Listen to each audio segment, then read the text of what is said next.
Sanando las heridas. Con el Dr. Ron Rocky y la Dra. Nancy Rocky. Bienvenidos a la clase 10. La discusión de hoy es sobre el piloto y el copiloto de la mente. En realidad es sobre el sistema límbico, una parte de la mente que no solo guarda nuestras emociones, sino que gobierna nuestra respuesta emocional. Hace algunas clases hablamos de cómo funciona la mente, su funcionamiento real, y obtuvimos una fórmula en la que se basa el trabajo de la mente. El estímulo produce respuesta. Pero lo que necesitan saber más allá de eso es cómo la mente guarda nuestras emociones y cómo esas emociones orquestan nuestras conductas y nuestras respuestas. ¿Han observado con cuidado sus respuestas emocionales? Incluso las respuestas físicas que tienen a los estímulos que vienen del mundo exterior. ¿Han notado cambios en sus actitudes hacia sus padres y tal vez otras personas a su alrededor que por una u otra razón los molestan?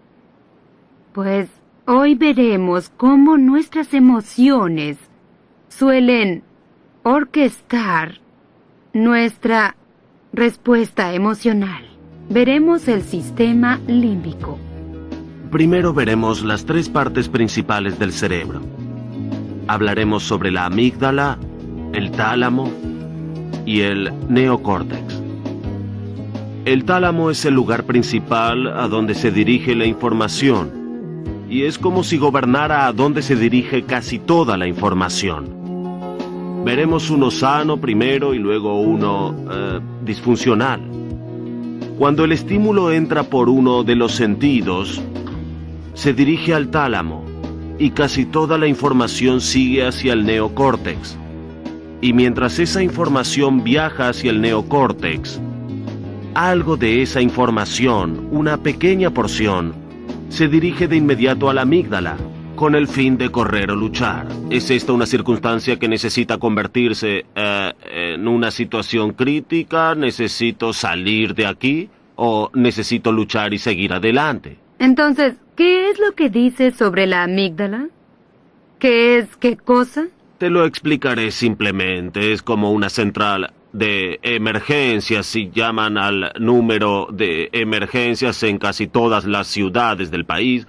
Irá a la central de procesamiento y allí tomarán toda la información y determinarán qué hará la ciudad para responder exactamente a su llamada. Llamamos al departamento de policía, de bomberos, al escuadrón de rescate, emergencia o lo que sea, o a todos.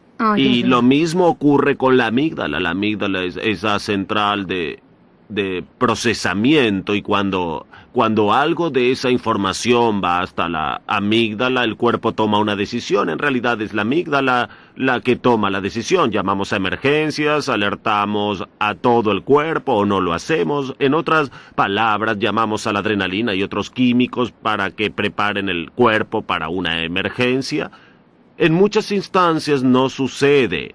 Entonces va desde allí al área del tálamo, luego a los expedientes del neocórtex. A través del neocórtex toma cualquier otro archivo similar que pueda haber allí, se mueve hasta la amígdala y al mismo tiempo allí mismo se combina con la otra información que fue llevada a la amígdala en un principio, y luego toma la decisión. En realidad la amígdala lo hace. ¿Qué haremos con esta información que tenemos? Bien, lo que escucho de lo que estás diciendo, y quiero asegurarme de comprenderlo bien porque es información importante. El tálamo es el lugar del cerebro que recibe el estímulo del mundo exterior. El principal sí. Hay varias partes para esto, pero hablamos sobre estas tres para simplificarlo. Bien, entonces el tálamo recibe el estímulo y envía algo de esa información del estímulo al neocórtex. Casi toda. Y algo a la amígdala. Sí. Entonces, ¿el neocórtex es el gabinete de archivos? Es principalmente el gabinete de archivos, pero también lo es la amígdala. Archiva la parte emocional del estímulo. Entonces tenemos dos gabinetes de archivos. Uno es el grande, para los hechos y cifras. y básicamente para la información, y luego la amígdala guarda la memoria emocional. Principalmente la Sí. memoria emocional. Y eso se desarrolla más que nada al nacer. Casi desarrollada al máximo al nacer. ¿Todo el sistema límbico? Todo el sistema límbico. Lo que tenemos entonces es que si ven en mi vida, yo tuve un parto traumático, no era deseado, mi madre no creó un vínculo conmigo, no se suplían mis necesidades básicas, tenía que tener ataques coléricos para que me alimentaran, no cuidaban de mi higiene personal. Eso hizo que cuando el estímulo, toda clase de estímulos llegaban al tálamo, la mayor parte de esa información, siendo que casi toda estaba dañada, se dirigió a la amígdala. Entonces mi patrón de vida se ha vuelto totalmente reaccionario, todo era emocional. Muy poca información se dirigía al neocórtex. Se archivaba allí, solo se archivaba, pero se usaba muy poca. Cuando recibía un estímulo se dirigía hacia la amígdala. Todo se transformaba en emociones, todo era una emergencia. Entonces estás diciendo que en un ser humano dañado, ¿quieres decir que el sistema límbico funciona de manera diferente a la de una persona normal, si es que las hay? Sí, en una persona normal se recibe el estímulo y se dirige al tálamo. Algo de esa información va a la amígdala. Mucho de esa información va al neocórtex, da la vuelta y se combina con la información en la amígdala. Toma la decisión apropiada, no una emocional, sino una lógica. Es el propósito de pasar por el neocórtex, donde casi toda la información se archiva. Y al hacer eso, debo decir, solo toma 12 milisegundos para que suceda ese paso. Y cuando pasa por allí, tomamos decisiones lógicas. Entonces la lógica está en el neocórtex. La información que está allí nos ayuda a tomar una decisión lógica. Una decisión lógica. Pero cuando vemos mi daño, siendo que yo tuve todos esos serios problemas en mi niñez, en mi caso, la información ingresaba, se dirigía al tálamo y hasta la amígdala iba derecho. Había muy poco de lógica. Mi patrón de vida se convirtió en una respuesta emocional a todo y a todos. La verdad es que la información estaba aún en el neocórtex, pero tú no usabas la información del neocórtex. No, porque todo era una amenaza a mi existencia, en especial dentro de una relación íntima. Y todo era una amenaza de que no podrías mantener la relación conmigo o con tu familia. Otras personas, sí. Y lo interesante sobre la amígdala es que tiene la habilidad de percibir por sí misma. Oh. Y tiene... Entonces puede juzgar. Sí, por sí misma. Está bien. Y tiene la habilidad de orquestar al cuerpo en su totalidad. Ese pequeño órgano, parte del cerebro del tamaño de una de mis uñas, tiene la habilidad de recordar, de orquestar y percibir por sí misma y decirle a todo el cuerpo y la mente lo que ella desea hacer. ¿Sabes a lo que me recuerda? La imagen vino a mi mente. El botón rojo que alguien tiene el poder de presionar para enviar una explosión nuclear. Pues así es como es. Y toda mi vida fue presionar ese botón rojo. Todo era presionar ese botón rojo. Y lo que es sorprendente de esto es que exactamente así es como la mente funciona en un animal corriente. Es el estímulo que produce una respuesta. No hay lógica. Es egocéntrico, se autopreserva, se autogratifica. De eso se trata.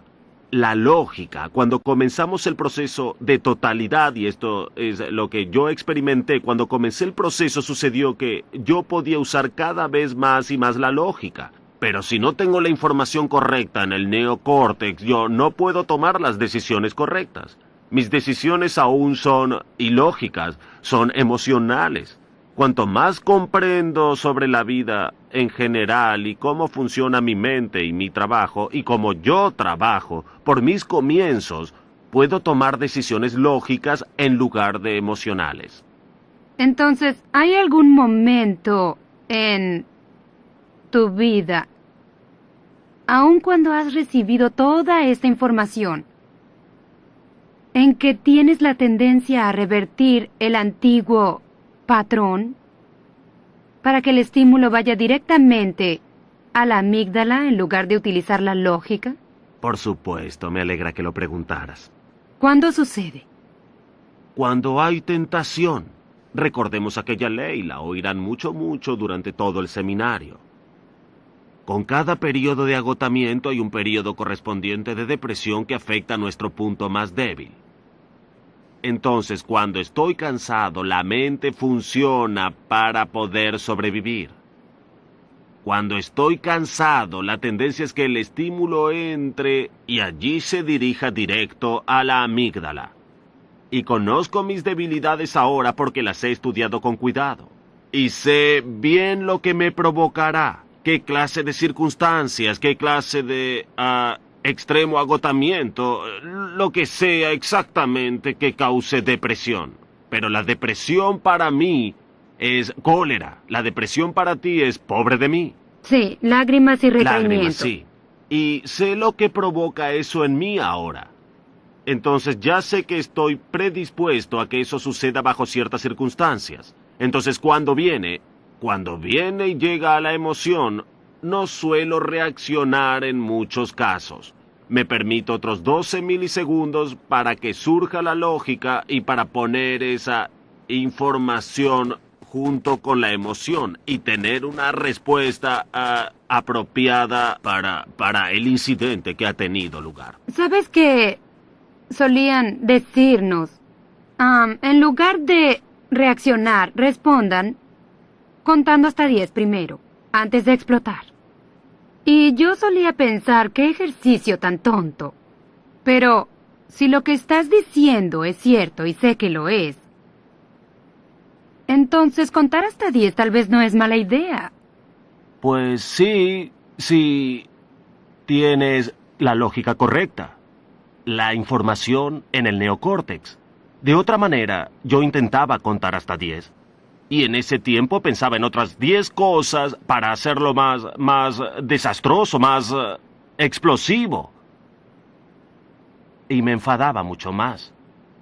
Pero hoy, uno de los grandes problemas en nuestra vida era la comida.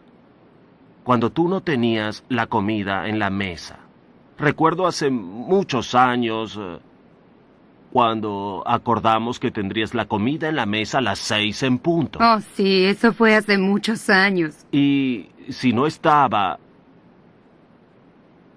¿Qué sucedían sucedía? cosas, Ajá. sí. Y recuerdo que un día no estaba sobre la mesa y tú dijiste estará allí en 5 minutos. Yo dije, recuerda que te di 5 minutos de gracia. Te di 5 minutos y aún no estaba lista, y la razón de eso era que las niñas estaban enfermas y estaban vomitando. Pero cuando estás dañado y operas con un sistema de respuesta emocional, la reacción típica a una situación crítica, y era el caso de Nancy y mío, le dije que no me importaban las nimiedades solo porque las niñas estaban enfermas. Pon la comida en la mesa. En ese momento fuiste muy infantil. Absolutamente. Y tú... Infantil significa egocéntrico. Egocéntrico. No me importa nadie más. No me importan las circunstancias de las vidas de los demás. Quiero mi comida. Quiero mi biberón. Y lo quiero ahora. De allí provenía. El 90 o 95% de los problemas en una relación íntima surgen de problemas de la infancia irresueltos.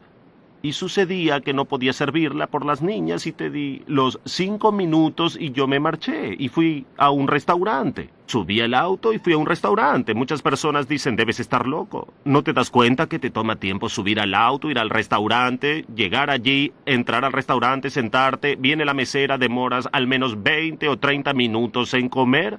Pero hay una gran diferencia entre esperar 5 minutos en casa y 30 minutos en un restaurante. ¿Saben cuál es la diferencia? Adivinen. La diferencia es que tengo el control, no ella, sobre mi comida. Y entonces, decidiste, cuando eras pequeño, que ninguna mujer jamás te controlaría. en la forma en que lo hacía tu madre. Controlaba lo que comías y lo que no comías, si te alimentaban o no. Y esta mujer, que se había convertido en tu madre a los ojos de tu mente, no tendría ese poder sobre ti. Y eso cambió dramáticamente hoy. Oh, sí. Aún me sucede en ocasiones. Pero a donde vaya, sé que puede ser un problema. En mi auto, en mi escritorio, junto a mi computadora, en mis bolsillos, siempre hay alguna clase de barra balanceada o alguna clase de barra que me da energía y proteína en forma inmediata. Entonces, cuando siento hambre y surge el temor y comienzo a sentir la cólera, no me dirijo a ella. Busco en mi bolsillo, en mi cajón, y tomo una barra que me dará la energía que necesito. Y entonces, cuando todo mi sistema se calma por dentro, entonces voy a ella y le digo: «Hey, cariño, ¿a dónde quieres ir a comer?». Es una decisión lógica. Una decisión muy lógica. Debemos hallar estos pequeños secretos que encontraremos durante el proceso de recuperación. Entonces ya no nos manejará la mente inconsciente ni la mente subconsciente. Nosotros aprenderemos a controlarlo y estaremos completos y funcionales en un mundo que no funciona. Es cierto, es cierto. ¿No es genial que la recuperación sea posible? ¿Saben? Citamos una instancia sobre comida y suena como si hiciéramos un gran problema de esto. Pero si comprenden cuán doloroso era el principio de nuestro matrimonio, si la comida estaba sobre la mesa, justo en el segundo en el que habíamos acordado que estaría, comprenderían lo importante que era para nosotros. Yo viví en constante temor de no poner la comida en la mesa cuando su reloj indicara que era su momento para comer. Y él vivía en constante temor, pánico, de ser un niño otra vez y no ser alimentado, de que no suplieran sus necesidades. En mí, cuando el estímulo comida llegaba, cuando el estímulo entraba, yo iba a una emergencia en la amígdala. Y cuando tú veías el reloj, porque tú estabas al otro lado del espectro y proviniendo de tu niñez, temías no obtener la aprobación de papá. Correcto. Te desconcertabas y entrabas en una emergencia de pánico también. Exacto. Tú también trabajabas desde tu naturaleza animal al mismo tiempo que yo. Es cierto. Y eso sucede en la mayoría de los matrimonios. Entonces nos convertimos en dos pelotas de tenis de mesa, siendo dirigidos por una mente que no sabe lo que hace. Siendo conducidos de una reacción emocional a la otra por un piloto, la amígdala, y un copiloto, que sería nuestro neocórtex, en lugar de ser dirigidos por la lógica, el razonamiento y nuestra elección. ¡Wow! Y, adivinen qué, los pueden ayudar. Nosotros fuimos reparados. Pues no bien, en un 100%. Estamos reparándonos, no en un 100%. estamos Tú reparándonos. aún tienes algunas cosas que debes solucionar. Sí, ambos las tenemos. Y además, mejora a medida que transcurren los días, y eso es porque vemos la manera en que el Señor nos guió en el pasado y los cambios que ha hecho en nuestra relación.